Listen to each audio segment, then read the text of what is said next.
Muito bem, governador Sérgio Cabral. Tem que ser assim mesmo. E o Brasil inteiro tem que seguir seu exemplo.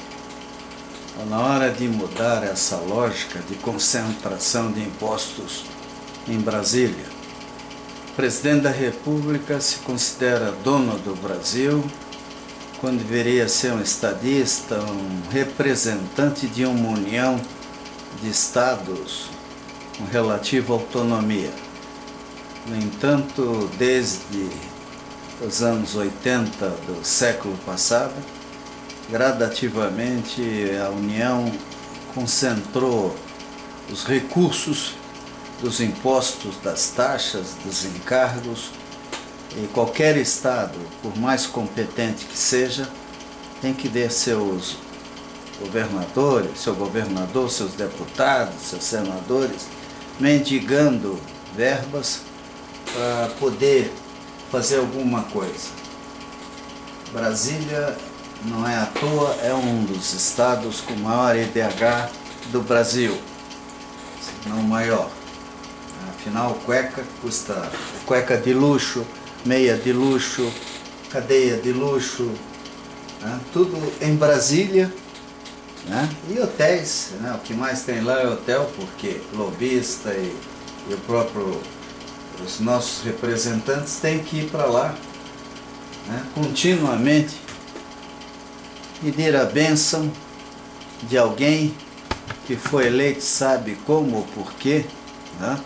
Que afinal, para chegar a essa condição de presidente da República, o cara tem que ficar alguns anos sem fazer nada e se dedicar a rodar o Brasil, prometendo cargos e favores e fazendo discursos que depois esquece, né?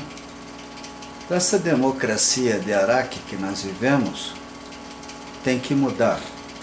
Esse lance do pré-sal talvez ajude o Brasil a rever uma série de coisas. Rio de Janeiro tem que reagir com vigor.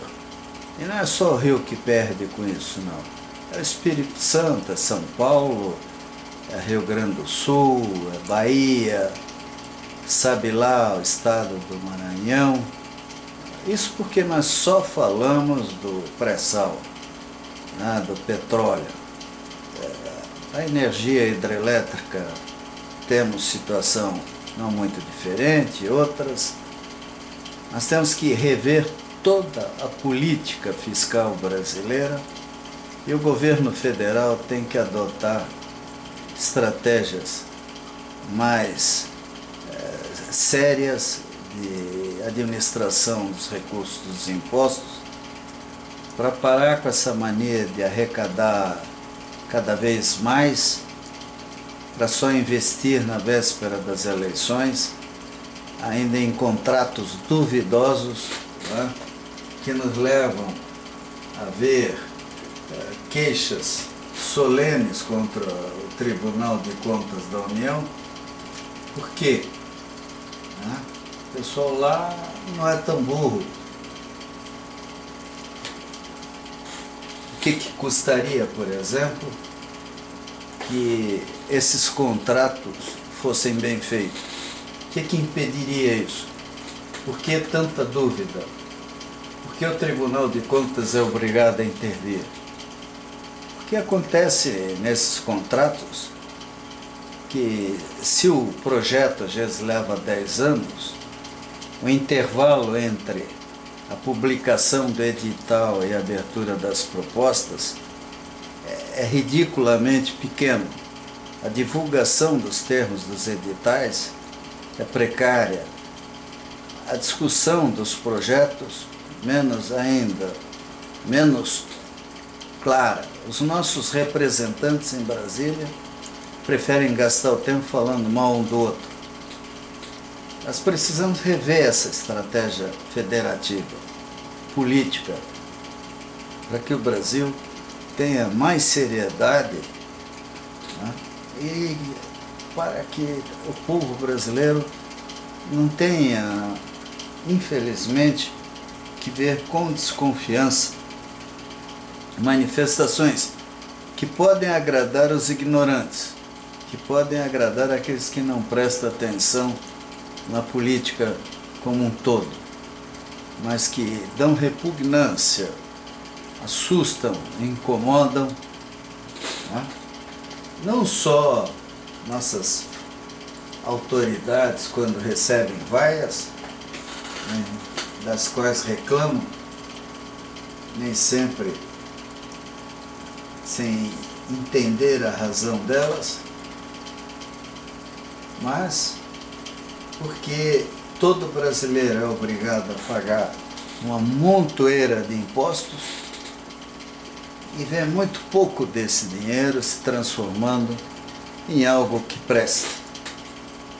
Ao contrário, são tantos os escândalos e a nossa justiça é obrigada a aplicar leis tão estranhas que o resultado é que o povo mais humilde é jogado em cadeias infectas por crimes pequenos, enquanto que os graúdos chegam a reclamar e pedir a presença dos médicos quando por acaso se sentem com dificuldades de aguentar uma cadeia VIP. Né? O certo é que a justiça ela é um instrumento de aplicação das nossas leis.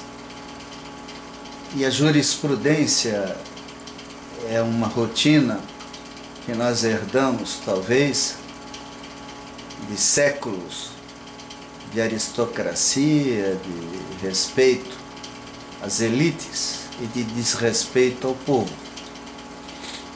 Então, gente, está na hora de mudar, está na hora de vermos mudanças que talvez não venham por efeito de voto simples ou simplesmente porque acontece alguma coisa mais simpática. O povo tem que reagir para valer.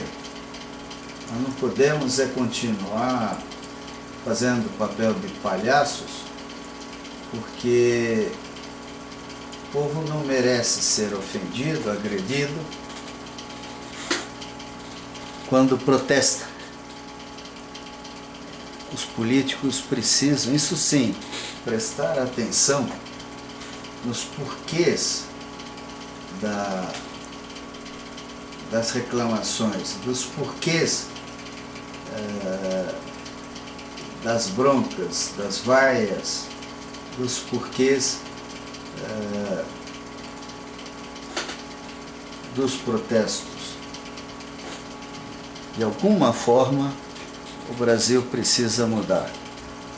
Mas, se essa mudança precisa começar lá em alto mar, no fundo do oceano, que seja por aí.